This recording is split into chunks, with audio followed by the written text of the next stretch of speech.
Good to be with you. Since we are divided up in classes, I'll do this next session as a class, and I'm going to ask for some input and discussion. But let's remind ourselves here in Ephesians chapter 5 that the focus in Ephesians 5 to the husband was you love her. The focus on what the wife was to do was to submit and respect the husband. This doesn't mean that wives shouldn't love their husbands and husbands shouldn't show honor to their wives, because we've got other passages that say that. In 1 Peter, it talks about the husband is to give honor to the wife. In Titus 2, the wife is, older women train the younger women to love their husbands. But the more we both do our job and focus on this, the more we make it easy for the other one. It's easier for a woman to respect a man who she knows loves him and sacrifices himself for her. And it's easier for a man to love and cherish a woman who is showing respect and accepting his leadership. So when the wife is doing her part and when the husband is doing his part, that's beautiful. When either are not, it makes it more difficult, but it doesn't change the obligation. The husband is to love his wife even when she's not being as lovable, and the wife is to respect her husband even when she's not getting as much attention or patience or whatever as she wants. But when we'll do our part, it makes it much, much better, and the Bible tells us to do so. So, husbands, remembering your vows. Some of us probably were asked these specific questions. Do you take her to love and cherish? And we said, I do. To honor, and we said, I do. And to keep yourself to her and her alone, and we said, I do. That includes what we're doing with our eyes. You remember in Job chapter 31, Job said, I made a covenant with my eyes, he said, not to look upon a maiden. David got in trouble with what first? With his eyes, and then how he behaved after that. But we've already mentioned just the internet and the pornography problem. It's a huge problem, not just among young people, but older people as well. I hope to read some in Proverbs 5 in a bit. And Matthew 5, where Jesus talked about if a man is looking at a woman to lust after her, he's already committing adultery in his heart. And it says it would be better to chop off your hand or pluck out your eye than go to hell with it. And there are people that need to give up their private internet access, because if they've proven themselves over and over again that they're not going to behave themselves, they just flat need to give that up. All right, let's continue. Disposable marriage in a disposable culture. Years ago, how many remember when, if the washing machine broke down, you fixed it? If the dryer broke down, you fixed it. And in old-time radios, a tube would go and they would replace it and stuff. What do we do now when an appliance breaks? Okay, fix it. That's good. That's good. What's one reason we often don't?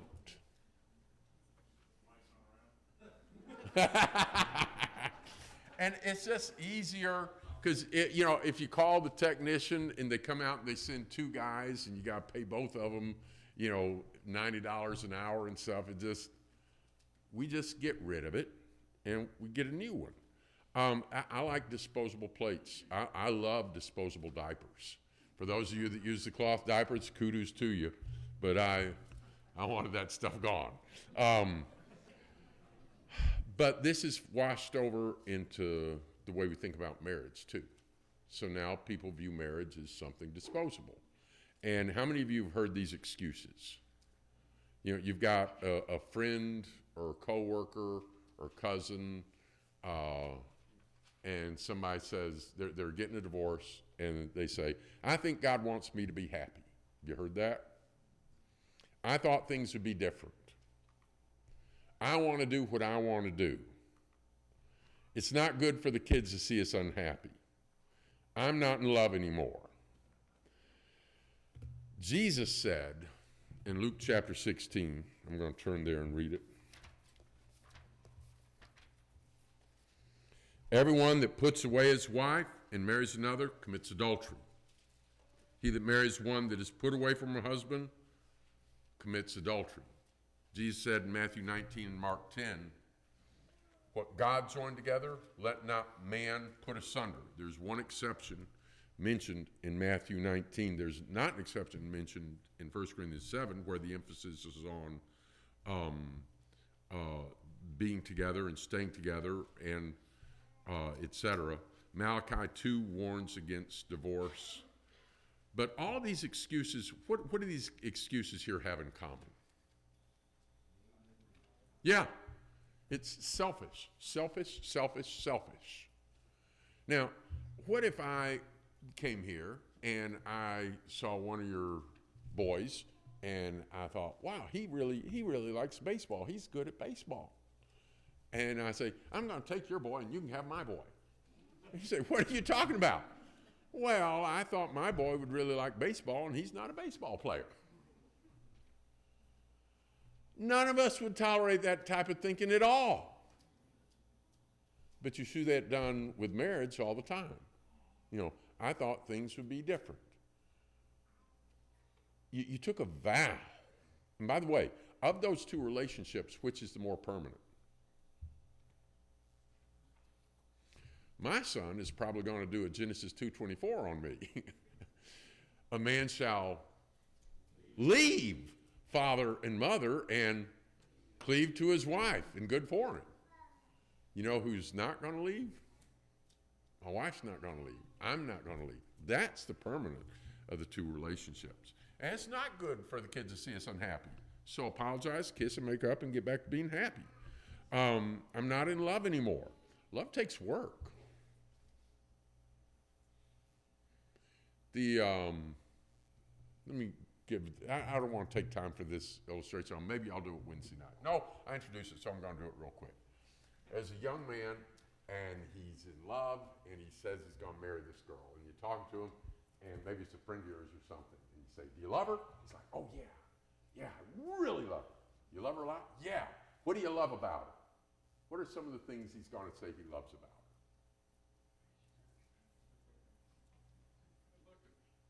Yeah, she's good looking. She's really pretty. I love her hair. I love her eyes. I love her form. What else do you love about her? She loves McDonald's. Yeah.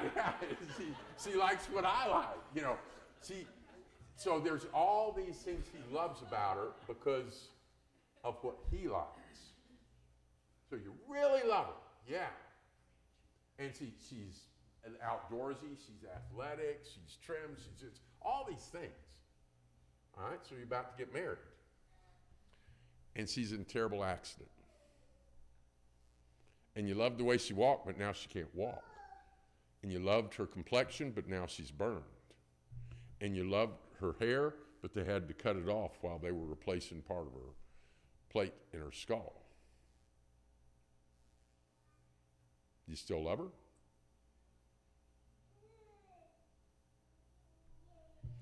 Now, in a tragedy like that, it would be best, of course, put everything on hold and stop and think about it because they aren't married yet, and they have to decide what they're going to do. But let me tell you, once we say the words I do, what were some of the words that went along with it?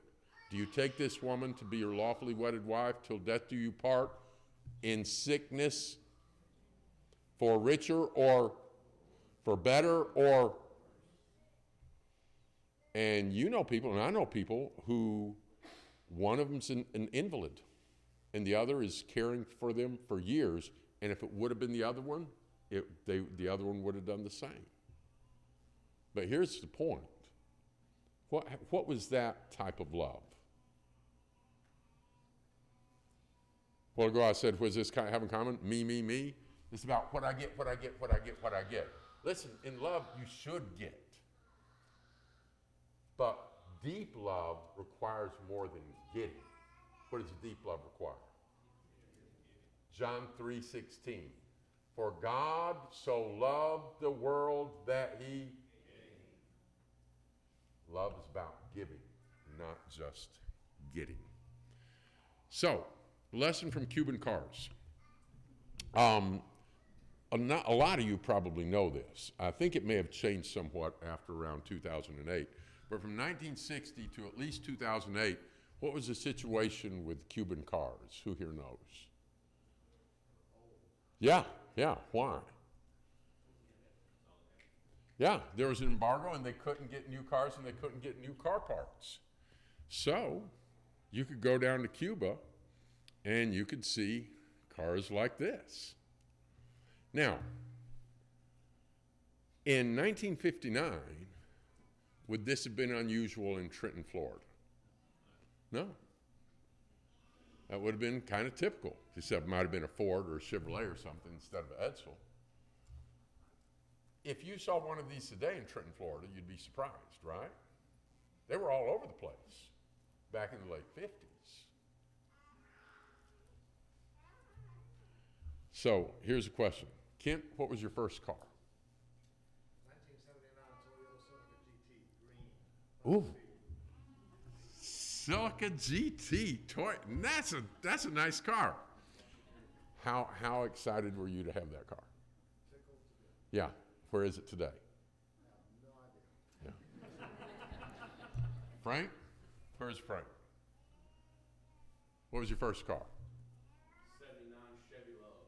I could not fit in it right now. Where is it today? Yeah. Guys, you remember those cars? We were so excited. And then, why don't we have it today? It started giving us issues. Started having trouble with it. It started breaking down. Got some scratches. We didn't make a vow with it. That's right. What were you going to say? Well, I actually still have my first car. Good. What is it?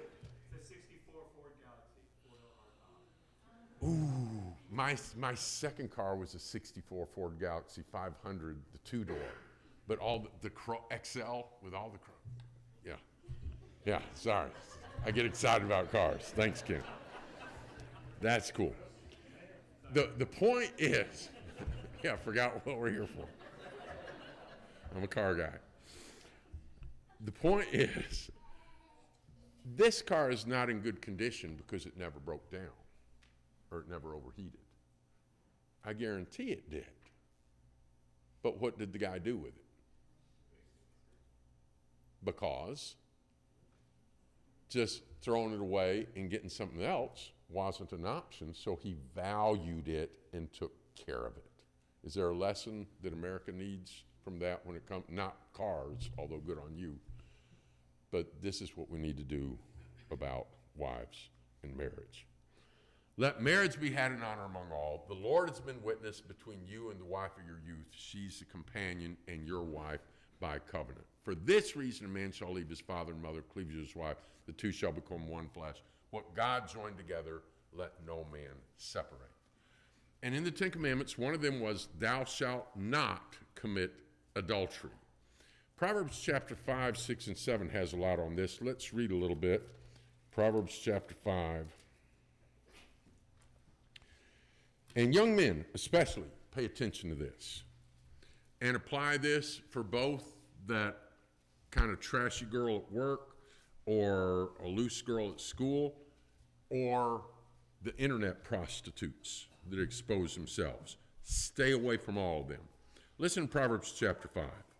My son, be attentive to my wisdom, incline your ear to my understanding, that you may keep discretion, and your lips guard knowledge. The lips of a forbidden woman drip honey. Her speech is smoother than oil, but in the end she is bitter as wormwood, sharp as a two-edged sword. Her feet go down to death. Her steps follow the path to Sheol. She doesn't ponder the path of life. Her ways wander, she does not know it. Now, O sons, listen to me. Do not depart from the words of my mouth. Keep your way far from her.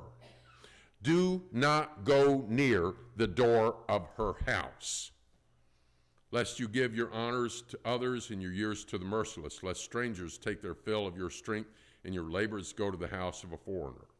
I'll tell you one way that plays out.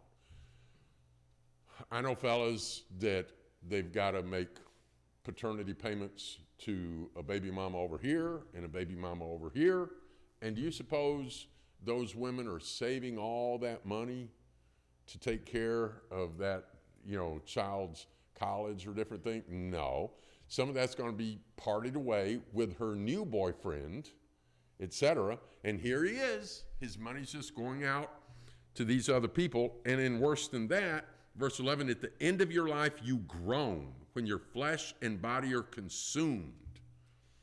Sexually transmitted diseases, I'm not going to get into details, but there's just a lot of horrible, horrible things.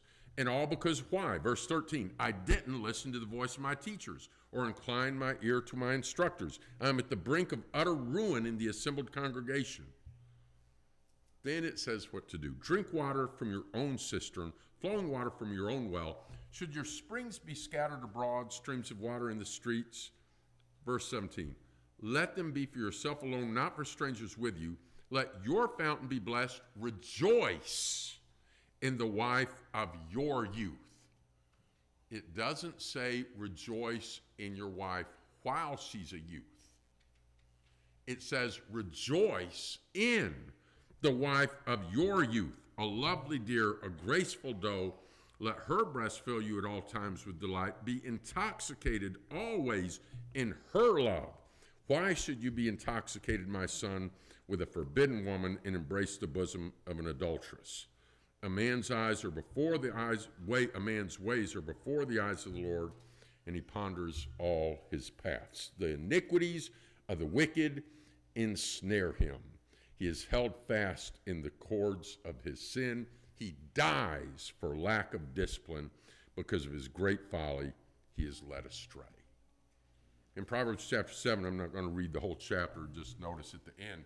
This is where he sees the adulterous woman and the youth, and she meets him and she says, my husband's gone, he took the money, he's gone on a business trip, come, and he follows her, it says like an ox to the slaughter.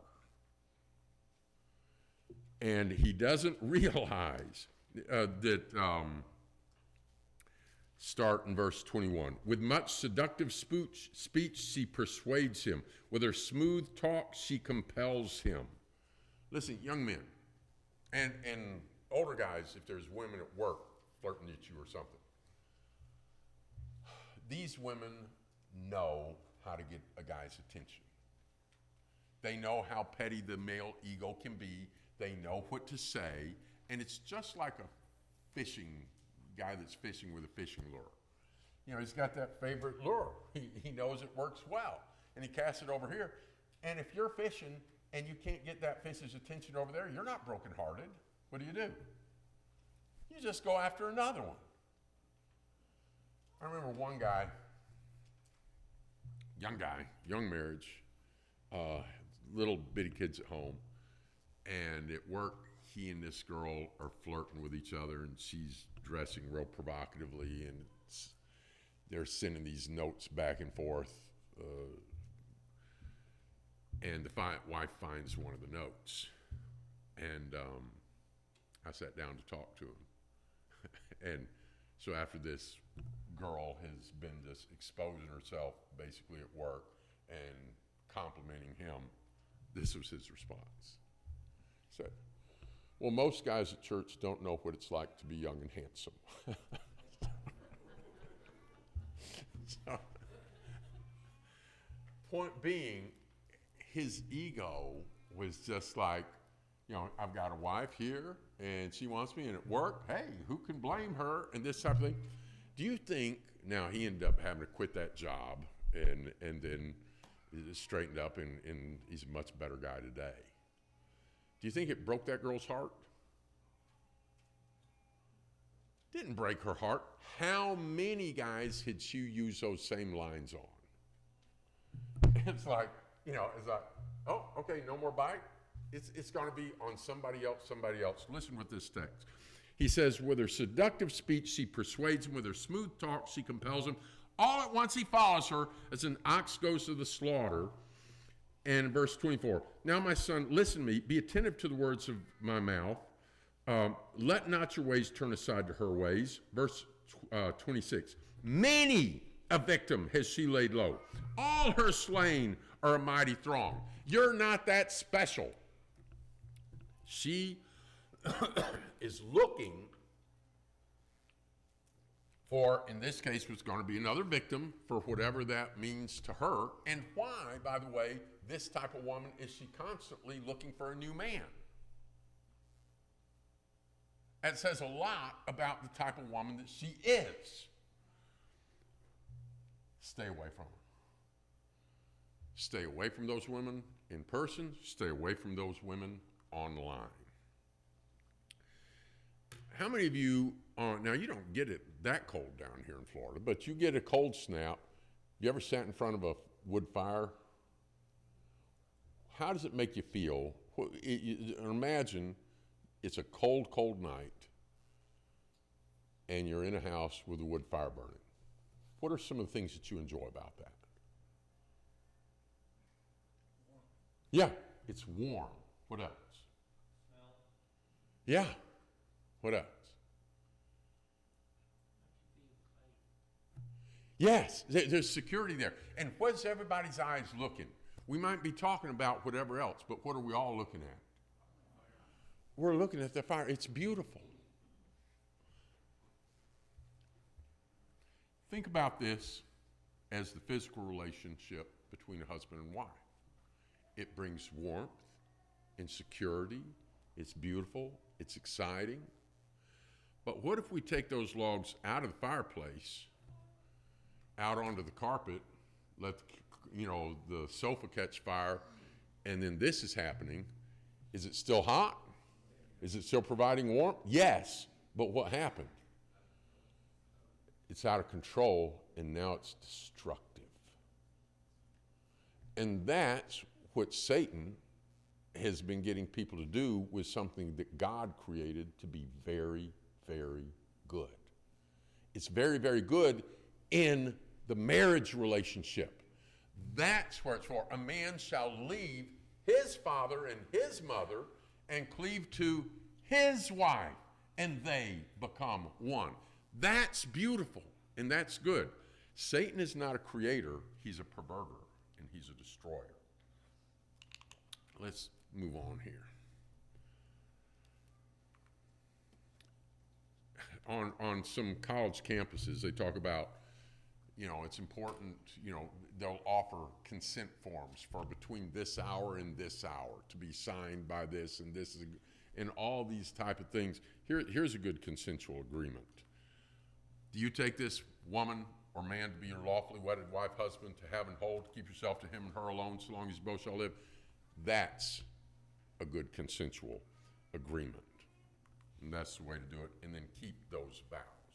And that includes pornography, which is just absolutely epidemic. If there's somebody here and you're not married, you got to get control of this. And if you haven't gotten control of it, you need to talk to somebody, talk to the shepherds, and get some help. If you're married and you have this problem, you've got to stop this. This is not what you agreed to in your vows. When you took her hand and promised before her father and her mother and before God that you were going to honor her and keep yourself to her and her alone, this is absolutely despicable and not acceptable. And I've heard some people say, I just can't stop.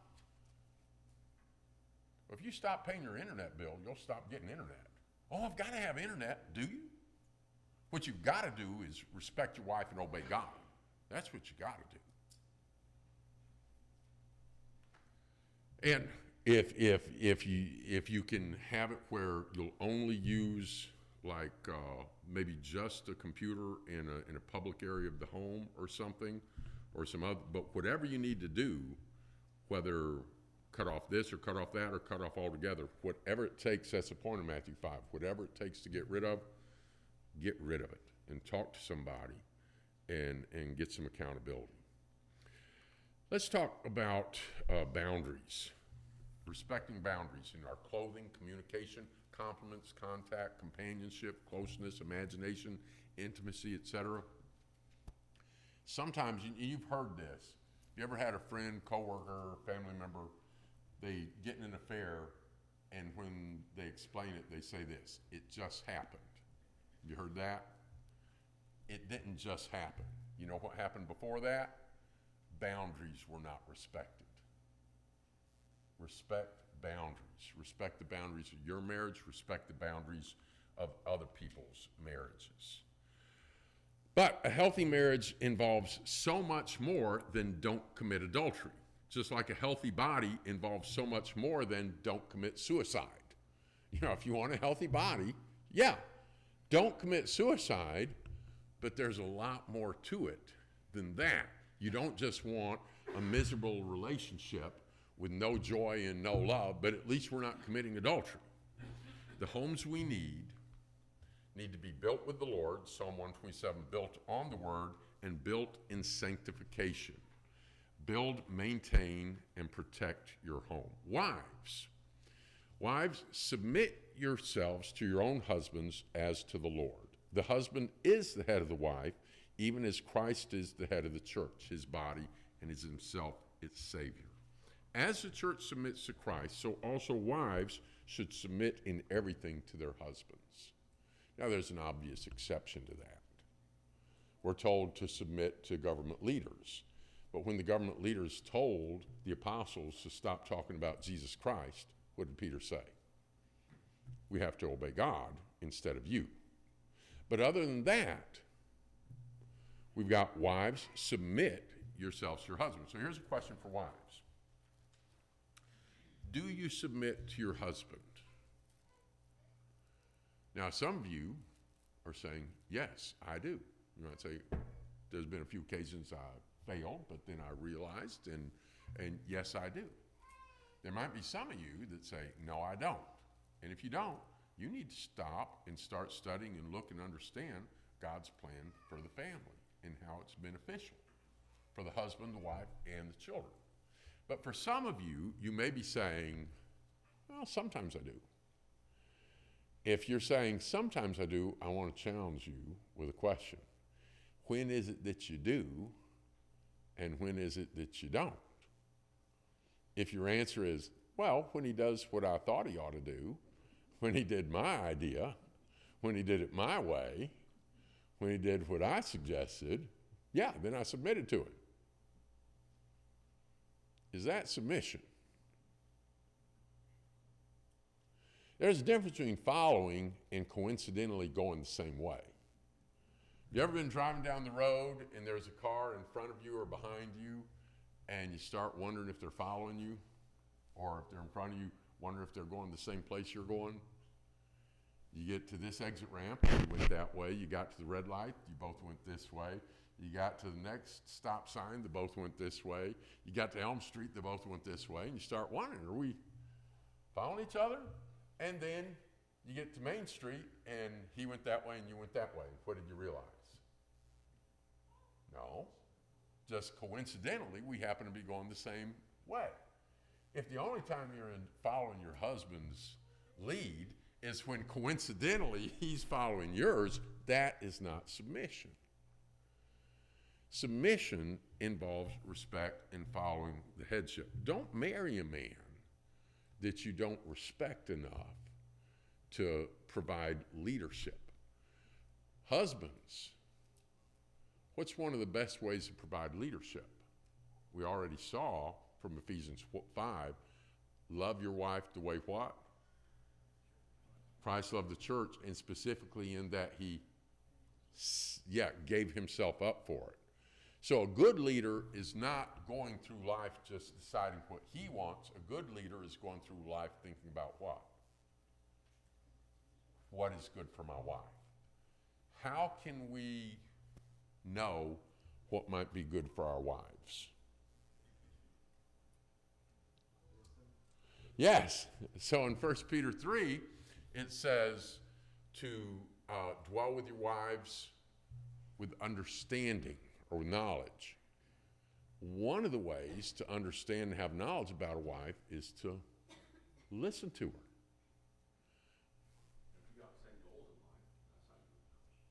Yeah, yeah. If you have the same goals in life, and so very often it should be we're wanting the same thing.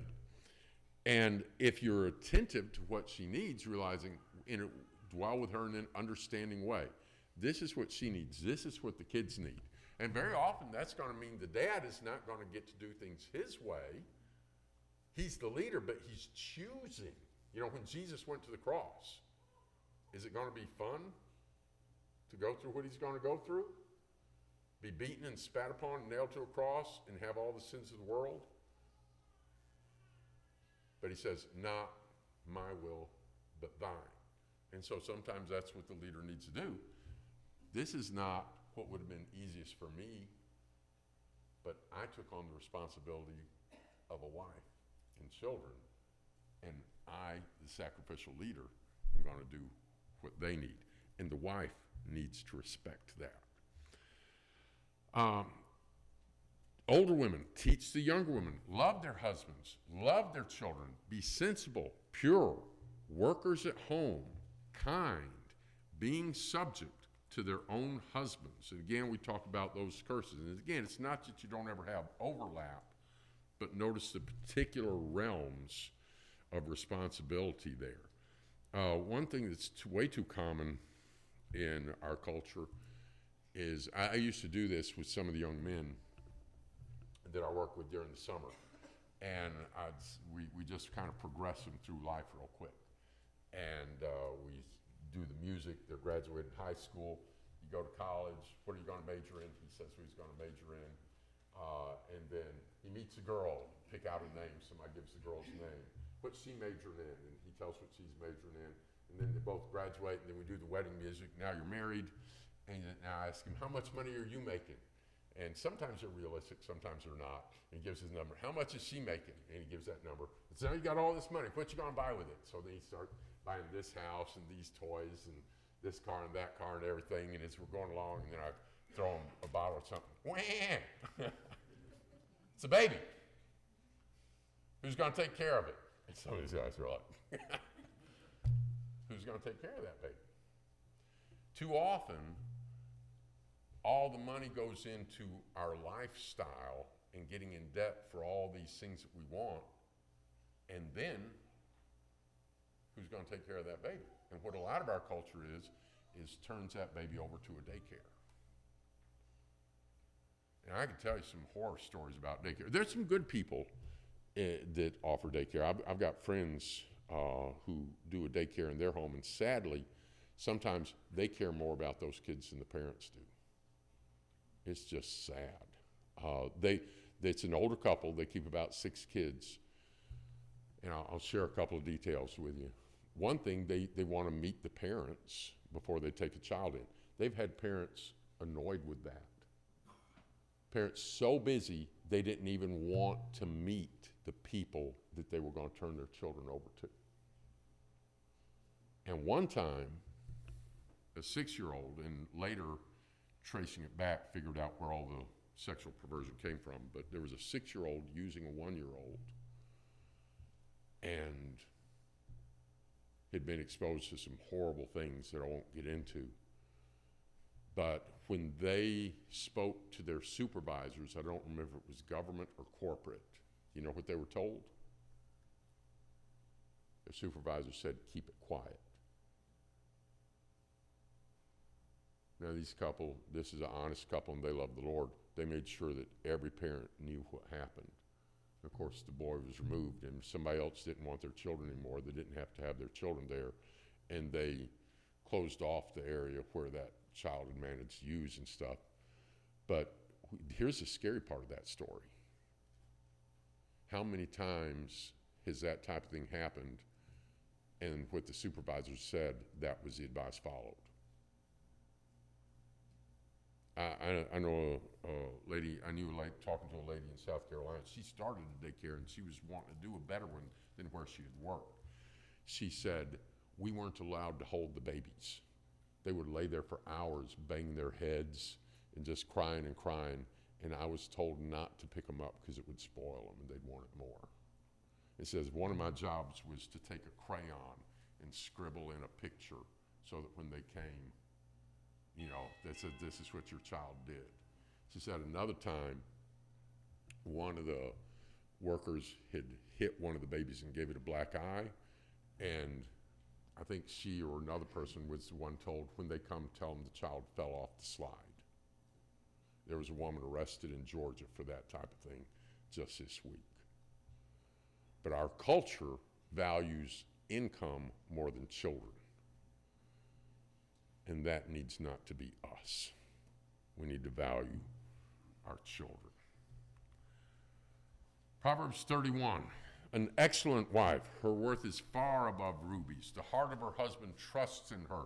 Your theme this year is faith and faithfulness. There's a beautiful thing here. Look at the difference between the Proverbs 7 woman and the Proverbs 31 woman. Faith is believing in things you can't see. I can't see my wife right now. I don't have a private detective following her. I don't have a security camera, and I don't need one. I know where she is. She's serving the Lord this morning. And I know she's not going to be betraying me while I'm down here in Florida. Why? My heart trusts in her. Do I have reasons to trust in her?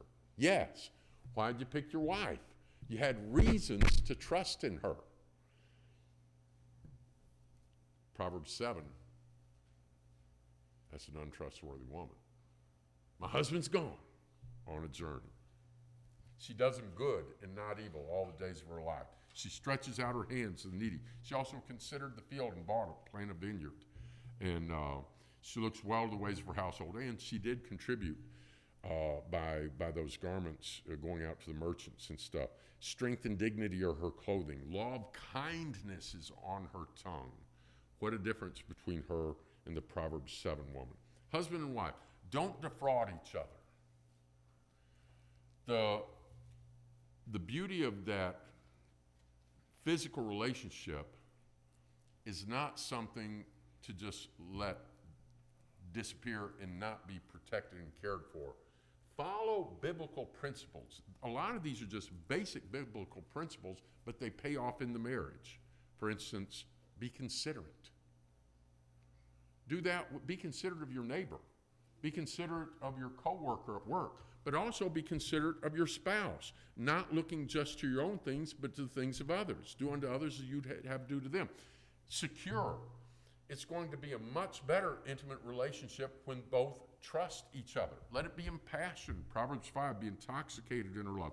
Let it be loving. Just general biblical principles out there. Communication, I want to get this before our 5 minutes are up, so I'm going to go through this real quick. Wise one builds her house, foolish one tears it down with her own hands. Speak the truth in love, soft tongue breaks the bone, soft answer turns away wrath. This is easy to happen. Everything's going wrong. This happened, that happened. The baby threw up. The dog tore something up. Things are late. The kids didn't do what they're supposed to do. The husband forgot to do what he's supposed to do. When our tension increases and we start getting real naggy and angry and stuff, what happens to our effectiveness? It goes down. It doesn't get better. Don't throw jabs. My mistake. I should have learned by now not to expect too much. Shouldn't blame you. You get it honestly enough from your dad or your mom. I should have listened to my mother when she warned me about you. Don't say things like that. There's one that speaks rashly like the thrust of a sword. The tongue of the wise brings healing. I want to close with this, and if I can have like an extra minute, I'd appreciate it because I want to get these in. Sorry apologies versus sorrow and apology. Okay, guys, we need to be able to say we're wrong when we're wrong. Men that won't admit they're wrong, or women, the only person they're fooling is themselves. When I'm wrong, my wife doesn't think I'm perfect if I don't admit it. My kids won't think, wow, Dad never makes a mistake if I don't apologize. The only person that's fooling is me if I don't admit when I'm wrong. So we realize I need to apologize, but there's different qualities of apology. There's the minimizing apology. Perhaps I made a mistake. Maybe my reaction wasn't the best. No one's perfect after all. That's not really an apology. And we lost the slides. I'll just say the rest of them. There's the hypothetical one that you can imagine. There's the I'm sorry, but. I'm sorry. I shouldn't have said that, or I shouldn't have raised my voice, but I wouldn't have if you hadn't said such and such. I'm sorry, but what does that do? It just guts the apology. Well, but I wouldn't have done it if she hadn't said that.